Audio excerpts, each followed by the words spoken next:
Welcome home, everybody. Good to see you. Pound it. Bring it in.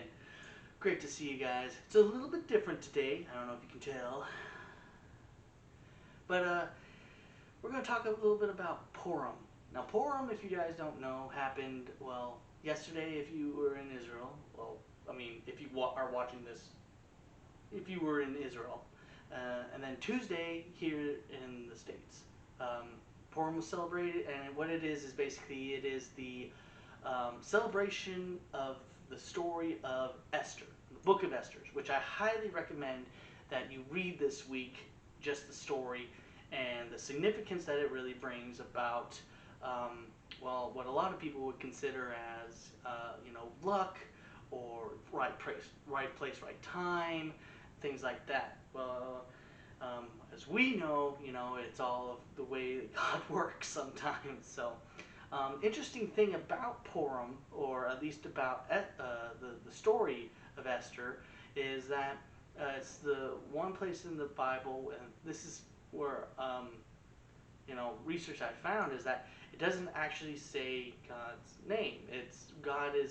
This is the turning point of where God kind of works in the background, and he works through these other beings, and so like Esther and Mordecai and such. And so it's really cool. It's an awesome story, and I really highly recommend you go ahead and just dive in, and this week just read it. It's awesome. It's great.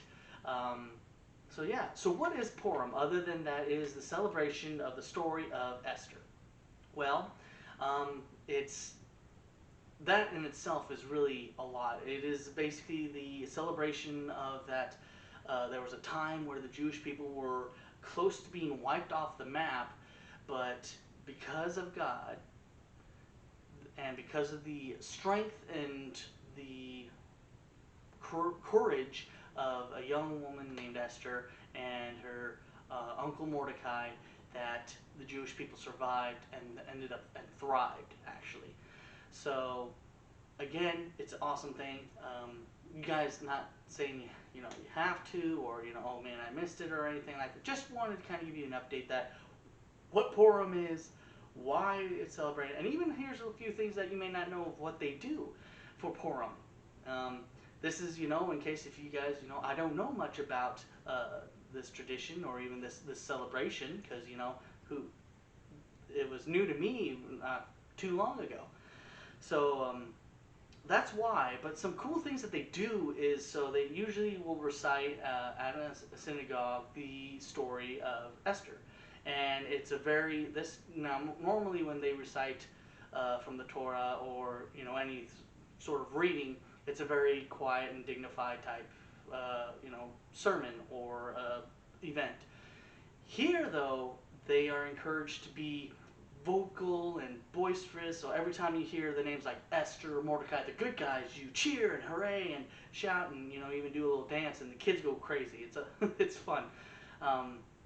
While on the other hand, if you hear of the bad man like Haman and such, you boo and you scoff and things like that. And so it's a very you getting into this story, which is very cool. That, and also they dress up. Hence why I'm wearing a St. Patrick's Day tie, which is right around the corner. So that's exciting. You guys be celebrating that. Praise the Lord.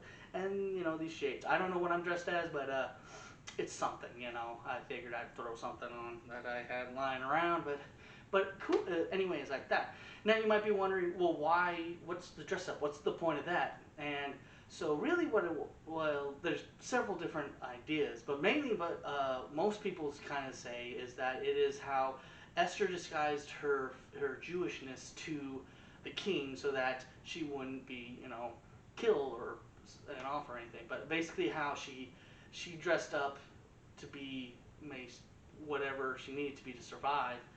And so she dressed up. She was in a costume, and then she revealed herself when needed it most. And so it's just kind of a little dress-up thing. That, and also some evil, it's the costume. It's some more spiritual aspect, some more spiritual thinking would say, well, it's more of a representation of God working behind the scenes for the Jewish people to succeed. So anyway, that was pretty cool. And then you get some um, really good food. Um, I wish I knew some of the foods that you guys have, but the name escapes me. But they're like these little triangle biscuit thingies, cookies. That's not triangle. Little, wait. Triangular, triangular biscuit-y thingies, and super good, super yummy. Um, and anyway, so you eat different types of food that they have, and it's just a great time to get together and celebrate. I will say that I did get to have the honor to see a Purim service once, and it was awesome. You get to see all the kids dress up, and all the adults get into this too. And they're all hooting and hollering for when it's all being read out, and it's fun. And then of course the gathering together and having delicious food. I'm gonna see what that food is really quick, because it was really delicious. I shouldn't have ate so many, but it was good. Pudding food. But anyway, so guys, I do highly recommend to go through the story of Esther, and that just remember a basis on it, on a time where it looked dire. Like, I can't stress how dire what does this say? Well, food. Purim is eating triangle-shaped food such as kreplach, Kreplach, and hamantashen pastries. I've completely destroyed those, but that one is ham and tashen. Yeah, those things. I'm so sorry, I completely destroyed those, but that's what they are, and they are delicious and yummy and delicious. So anyway, I can't stress how dire this was. I mean, literally, an entire people were on the verge of complete destruction, and hopelessness was probably the most common thing for most people. But God, they came out on top, and through it, vastly increased. But anyway, guys, I hope you guys learned something about Purim. I hope you guys also get a chance to go dive into Esther and get a read and just familiarize yourself with that story. And as always, I love you guys. I'll see you in the next one. And yeah, later.